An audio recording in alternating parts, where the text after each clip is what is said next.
Бисмилля. Имам Ғазали «Бақыт формуласы» кітабының ақыл, сүннет, сенімін дұрыс үйрену. Күші жету, құдірет. Ол еш нәрсеге ұқсамаса да барлық нәрсеге құдіретті. Күші толық жетеді. Әлсіздік, кемшілік оған қатысты емес. Бар қалағанын жасады. Әрі не қаласа соны жасауға қауқарлы. 7 қат көк пен жер, аршы мен күрсі және бар болған бүкіл нәрсе оның құдіретті қолында әлсіз болып, барлығы соның билігінде. Одан басқа ешкімнің қолында ештеңе жоқ. Ал оның жаратылыста серігі мен сыңары жоқ. Ерік, қалау. Әлемдегі барлық нәрсе соның қалауымен болады. Көп аз, үлкен кіші, жақсы жаман, сауап күнә, күпірлік имандылық, қайғы қуаныш, ауру сау, барлығы да оның қалауымен, жазуымен болады. Бүкіл әлем, адамдар, жындар, шайтандар және періштелер бір жерге жиналса, және бір түйірді қимылдату, бір нәрсенің үстіне қою, азайту немесе көбейтуді қалап, егер ол қаламаса, барлығы да әлсіз болып, оларды жасай алмайды. Тек соның қалағаны болады. Болғанын қалаған нәрсесіне еш нәрсе және ешкім кедергі бола алмайды. Болған және болатын нәрсе сол арқылы және соның қалауымен болады. Самых және басар, есту және көру. Барлық нәрсені, тіпті ең жасырын нәрсені де естиді. Дәл сол секілді барлық нәрсені, тіпті ең көмескі нәрсені де көреді. Оның көріп естуінен ештеңе тысқары қалмайды. Алыс пен жақын оның естуі үшін бірдей.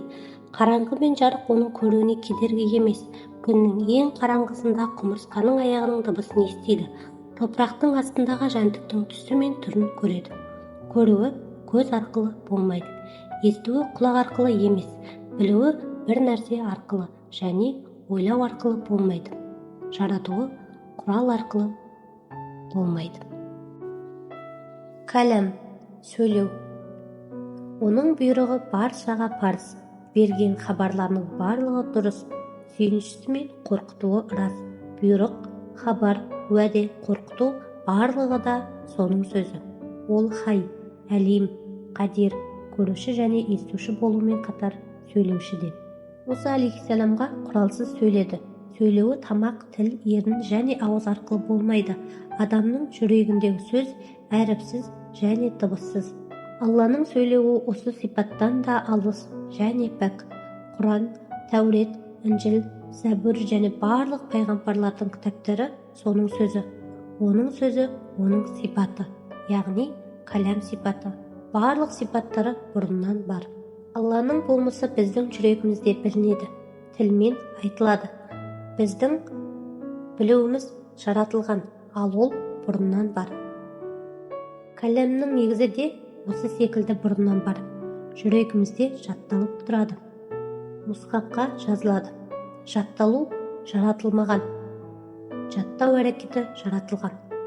Оқылушы жаратылмаған. Оқу жаратылған. Жазылушы жаратылмаған. Жазу жаратылған. Алланың істері. Әлемдегі барлық нәрсені сол жаратқан. Жаратқандарын сондай әсемдікпен жаратқан. Одан асқан әсемдік пен әдемілік болмайды. Барлық ақылды адамдар өздерінің ақылдарын қосып, бұл әлемді басқаша етіп, одан да әсем етіп жасағысы келсе, немесе бір нәрсені азайтып, немесе көбейткісі келсе, оны әсте жасай алмайды. Бұдан да жақсы болады деген ойдың өзі қателік. Оның ісі мен хикметін сырын түсіне алмайды. Оның мысалы соқыр адамға ұқсайды. Бір бөлмеге кіреді, ол жерде барлық нәрсе орында тұрса да, ол көрмейді. Бір нәрсеге соқтығысқанда, бір нәрсені құлатқанда, мұны неге жолдың үстіне аяқтың астына қояды, дейді. Алайда, ол нәрсе аяқтың астында жатқан жоқ, бірақ ол жолын көре алмайды. Жаратқан барлық нәрсені әділдікпен және даналықпен жаратқан, және қалай болуы қажет болса, солай жаратқан. Егер жаратқандары осы жаратқаннан да кемел болуы мүмкін болғанда, және болуыны солай жаратпаған болса, не әлсіз болар еді, не бейберекеттік болар еді. Бұлардың екеуі де Алла үшін айтылмайтын нәрселер. Олай болса, қиындық, ауру, кедейлік, сауатсыздық және әлсіздік секілді жаратқан нәрселердің барлығы әділдікпен жаратылған. Зұлымдық жасау мүмкін емес, себебі зұлымдық басқаның мүлкін иелену, оның басқа біреудің мүлкін иеленуі мүмкін емес, себебі одан басқа иелік етуші жоқ. Болған және бола алатын нәрсе бір Алланың иелігі. Ие сол, серігі мен сыңары жоқ. Ақырет. Жаратылған әлем екі түрлі: денелер әлемі және рухтар әлемі. Адамдардың рухының ақыреттің азығын осы дүниеде жинаулары үшін материалдық әлемге жіберді. Баршаға осы дүниеде болатын уақытты белгіледі. Ақырет ажал мерзімінің соңы болады. Себебі ол жерде арту және азаю болмайды. Ажал келгенде жаны тәнінен ажырайды. Есеп пен сыйдың күні болған қияметте рухты тәнге беріп, барлығын тірілтеді. Барлық адам өзінің жасағанын көреді. Жасағандары бір кітапқа жазылған. Жасаған істердің бәрі оның есіне түсіріледі. Күнәлары мен сауаптарының саны оған көрсетіледі. Амал әрекеттерін тарататын таразы болады. Бұл таразы дүниедегі таразыға ұқсамайды. Сырат.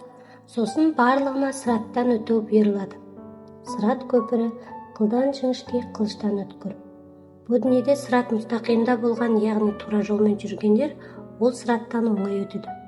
Тура жолда болмағандар сыраттың үстімен жүре алмайды, тозаққа түседі. Сыраттың басында барлық адамды ұстап тұрады. Жасаған істерінің бәрінен есеп сұрайды. Шыншылдардан туралықтың ақиқаты сұралады. Мұнафықтар мен риякерлер ұялтады және масқаралайды. Бір топты есепке тартпастан жұмаққа жібереді. Бір бөлігінің есебі оңай болады. Бір бөлігінің есебі қиын болады. Соңында барлық кәпірлер тозаққа тасталады. Одан ешқашан шыға алмайды. Мұсылмандардың мойын сұнғандарын жұмаққа, күнәһарларын тозаққа жібереді. Пайғамбарлар мен дін ұлыларының шапағатына бөленгендер кешіріледі. Шапағат тимегендер тозаққа апарылады. Күнәсіне қарай оны азаптайды. Соңында жұмаққа кіреді.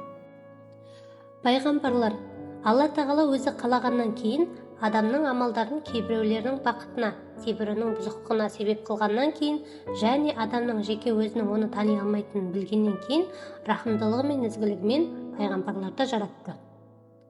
Бұрыннан толық бақытты болуларына үкім берілгендерді осы сырларға қанық болуды бұйырды. Оларға хабар берді. Жақсы және жаман жолдарды адамдарға көрсету үшін оларды адамдар арасына жіберді. Осылайша ешкімнің қолында дәлел қалмады. Ең соңғы болып біздің пайғамбарымыз Мұхаммедті саллаллаху алейхи вассалам жаратылғандарға жіберді. Оның пайғамбарлығының ең кемел етіп жасады. Одан асқан кемелдік болмас еді. Сол себепті оны пайғамбарлардың соңғысы етті. Себебі одан кейін ешқандай пайғамбар келмейді. Барлық жаратылысқа, жындарға және адамдарға оған бағынуды бұйырды. Оны барлық пайғамбарлардың мырзасы етті. Оның туыстарын және сахабаларын барлық пайғамбарлардың туыстары мен сахабаларынан артық етті.